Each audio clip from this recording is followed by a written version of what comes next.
Hey guys, welcome back to another video. Today I'm going to be doing a book review on The Lost Quilter by Jennifer Chiaverini. Jennifer Chiaverini is an amazing author. I absolutely love her writing. I would say that she writes historical fiction. There's always some type of history involved in her writings. Now, I've only read the Elm Creek Quilt series.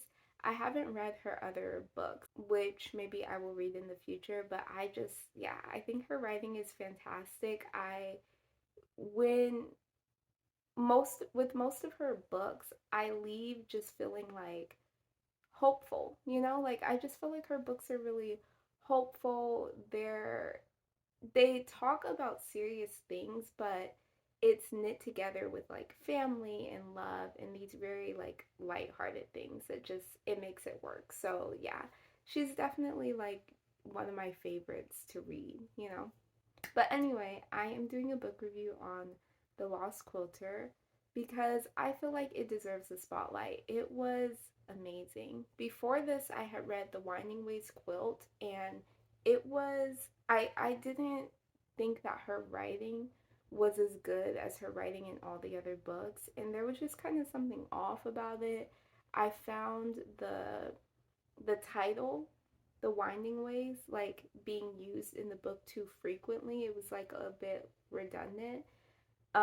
So it was nice to then come to this book, which just like it blew me away. So what is this book about? This book is about Joanna. In a previous book in the series called The Runaway Quilt, we learn about Joanna. She is a slave. She ran away from her master and she was also pregnant. She finds refuge with this family, and so the main character throughout the whole series is Sylvia Bergstrom, and we find out like a lot about her family. So the family that Joanna finds refuge in is like Sylvia's like great, I don't even want to say great grandma, but you know what I mean? It's like her ancestors. So, yeah, hopefully this might be a spoiler if you haven't read the Runaway Quote, so I'm going to give you time right now to like click off if you haven't read it and you don't want to be spoiled by it. So, yeah. In the Runaway Quilt, she is finding refuge with this family, but then she gets caught and she gets sent back into slavery.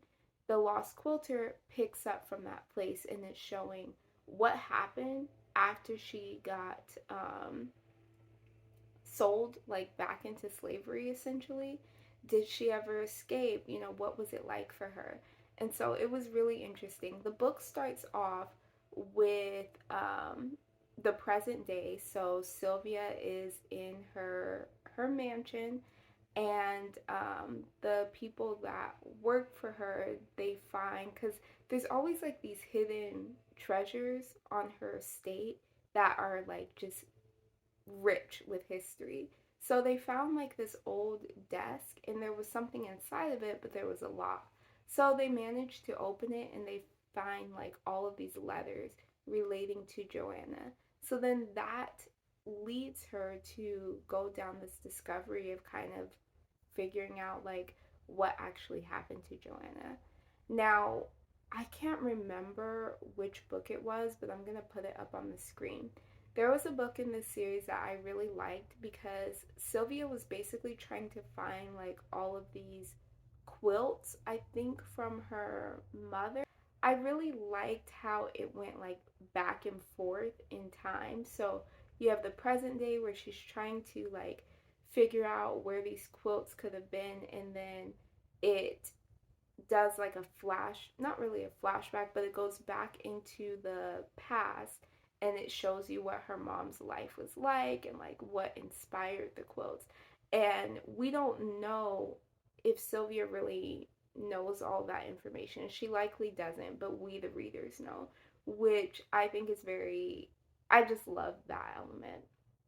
This book didn't do that.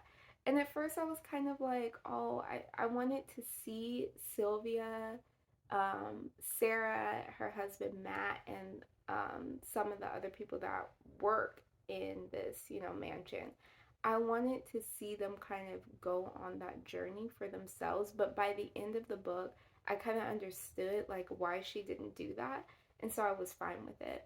Joanna's story is heartbreaking, it's hopeful, it's challenging, it's beautiful. Like I was on the edge of my seat trying to figure out, is she going to escape or not? And you still see those strong ties of like family and Joanna, like she went through so much. I was really compelled. And I will say that the Elm Creek Quilt series is usually the books are slow paced. This one was probably medium pace. So I liked that too because I kind of like reading books that are a little bit faster paced because it's hard for me to even initially like get into a book. So I liked that I was able to kind of sit and listen to like more chapters at a time than I usually would for her series. Um, but yeah, Joanna went through so much. I will say there are trigger warnings. I'll put them on the screen. I did have to skip some of that because I did not want to read that. And usually, if I have to skip anything in a book, the rating automatically goes down. But as I sat and thought about it, I just really felt like this book was so good that I couldn't put the rating down because of what I had to skip because I felt that it was true to the story. It wasn't just there for no reason, you know.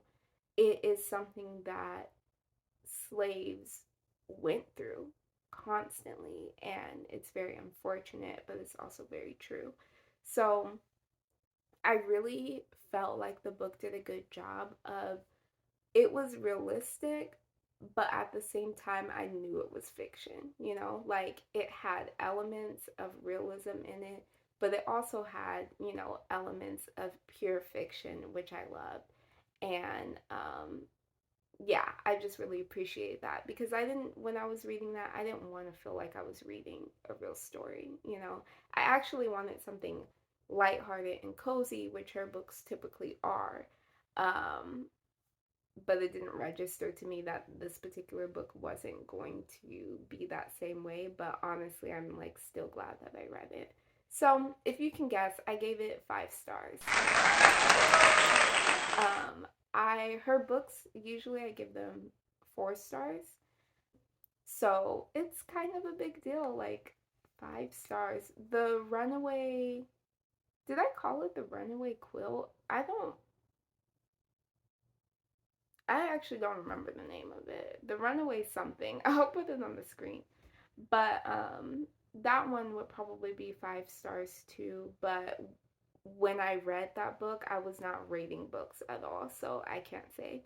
So this is my first time since like making book related videos and rating books that Jennifer Chiaverini has been given like a 5 star. Or 5 stars, I should say. But yeah, I feel like that book review was all over the place, but I just really wanted to share because I loved that book and I would recommend it to anyone as long as you are able to skip those triggers. If you're not, then do not read it, you know, because reading is meant to be fun. So if it's something that's going to like cause you emotional turmoil, you don't want that, then I would say skip it. But if you want to read any other books in her series, I highly recommend the Cross Country Quilters. That one is still my favorite, even though it has a lower rating. I rated it 4.25 stars. Even though it has a lower rating, it's still one of my favorites. I can come back to that one and reread it whenever. It's just really great. Very character driven, I would say, versus plot driven, but just still really good. So, yeah, anyway, The Lost Quilter gave it 5 stars. Looking forward to reading more books in her series, but that is all for my book review. I hope you guys enjoyed, and I'll talk to you in my next one.